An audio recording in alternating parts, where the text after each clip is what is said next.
네, 여의도 정치권에서 쇄신 바람이 불고 있습니다. 여야 할 것 없이 사람을 바꾸자, 이게 화두인데요. 자유한국당은 사상 초유, 현역 의원 50% 교체 카드 꺼내드렸고요. 더불어민주당은 86세대 교체론이 지금 불고 있습니다.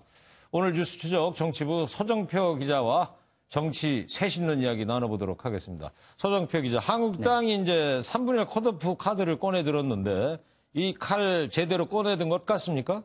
표면적으로는 그렇게 보입니다. 현재 한국당 의원 수는 비례 17명을 포함해서 모두 108명인데요. 그렇죠. 이 3분의 1 컷오프라는 것은 지역구 의원 91명에 해당이 됩니다. 내년 총선에서 27명 이상 공천을 안 하겠다는 건데. 예, 컷오프라는 것이 공천심사 대상에서 아예 빼버린다는 거죠? 아예 배제를 하겠다는 겁니다. 박맹우 총선기획단장 얘기 들어보겠습니다. 네. 21대 총선 시 현역 의원 절반 이상 교체하는 개혁 공천을 하기로 하였습니다. 교체율을 높이기 위해서 현역 의원 3분의 1 이상 컷오프를 네, 개혁 공천하겠다고 밝히네요. 네, 그렇습니다. 이렇게 3분의 1을 컷오프를 하면 실제 선거에서는 50% 이상 물갈이를 할 수 있다. 이게 한국당의 계산입니다. 네, 어떻게 그렇게 되는 거예요? 그래서 실제 20대 공천 교체율이 25%였거든요. 네. 비교만 해도 상당히 파격적이죠. 예, 그렇군요.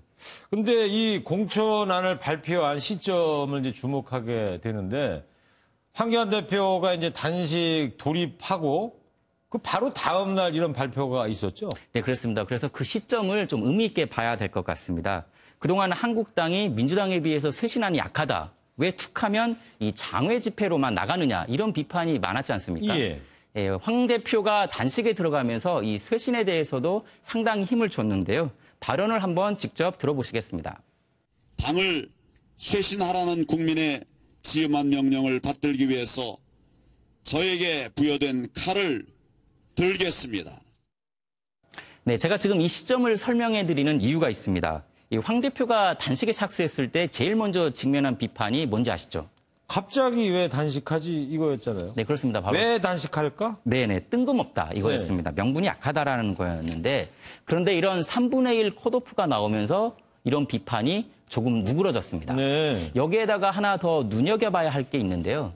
초재선 의원들이 현재 이 내년 총선 공천을 지도부에 위임하겠다 이런 연판장을 작성하고 있는 것으로 확인이 됐는데 네. 현재 재선 의원 30명 가운데 29명이 이 백지 위임장에 서명을 했습니다. 그러니까 이 내년 공천과 관련해서는 지도부 결정을 따르고 불복하지 않겠다 이런 네. 내용입니다.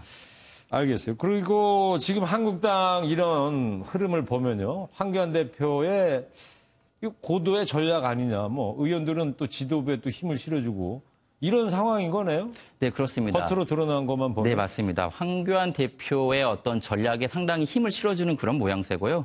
오늘 통화를 한번 해봤는데요. 연판장에 이름을 올린 김태흠 의원의 말을 직접 들어보시겠습니다. 예.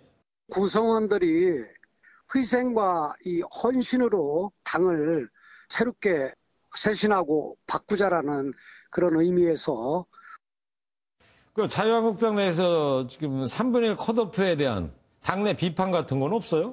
비판이 없을 리 없습니다. 다만 수면 위에 나타나지 않았을 뿐입니다. 예. 오늘도 그 한 의원과 통화를 했는데요. 임명을 요구하긴 했는데 이런 쓴소리를 내뱉었습니다. 네. 컷오프 사실상 성급한 발표다. 그리고 총선 기획단에서 할 것이 아니다. 나중에 이제 공천관리위원회를 꾸리거든요. 예. 거기서 하면 된다는 것입니다. 네. 사실상 이 월권이라는 건데 실제 공천에서는 실현될 가능성이 낮기 때문에 지금 조용히 있을 뿐이다. 이렇게 비판했습니다. 그러니까 지금 박맹우 의원이 총선 기획단장이고 네, 그렇습니다. 총선관리위원회는 아직 발족이 안 된 거고요. 공천관리위원회는 나중에 꾸릴 텐데 공천관리위원회. 아직 구성이 안 됐거든요. 네. 거기서 할 일을 왜 기획단에서 하느냐 이렇게 비판을 한 네. 것이죠. 그리고 민주당에서는 저 특정 세대, 86세대에 대한 교체론이 이제 급부상하면서 당내에서 좀 시끌시끌한 것 같더라고요. 네, 그렇습니다. 한국당에서 이 3분의 1이라고 하는 기계적인 수치로 쇄신을 꺼내 들었다면 네. 민주당에서는 특정 세대, 즉 386, 이제 80년대 학번이면서 60년대생, 흔히 운동권 세대라고 하는 이 특정 세대를 향해서 교체를 해야 된다. 이런 목소리가 지금 나오고 있습니다. 예. 대표적인 민주당 86세대는 뭐 이인영 원내대표가 있고요. 그리고 우상호 의원 등이 있습니다. 예. 근데 왜 갑자기 86세대 교체론이 떠오른 걸까요? 최근에 그 대표적인 소신파 의원이시죠. 그 이철희 의원이 불출마를 선언하면서 의미심장한 말을 하고 나갔습니다. 네. 이 86세대는 이제 마침표를 찍을 때가 됐다. 이렇게 직격탄을 날린 건데 임종석 전 청와대 비서실장이 이 발언이 있고 나서 지난 17일에 출마를 안 하겠다라고 밝혔습니다. 대표적인 86세대 그리고 상징과도 같은 임종석 비서실장이 이렇게 불출마를 선언하면서 파장이 컸고요. 네. 그 이후부터 이런 교체론이 탄력을 받은 것으로 분석되고 있습니다. 임종석 전 실장은 16대, 17대 이제 국회의원 했었고요. 네, 그렇습니다. 근데 이제 이런 교체론이 나오고 나서 이인영 원내대표는 곧바로 불편함을 드러내기도 했습니다. 모든 사람이 다 나가야 되는 건 아니잖아요. 남아서 일할 사람들은 남아서 일하고.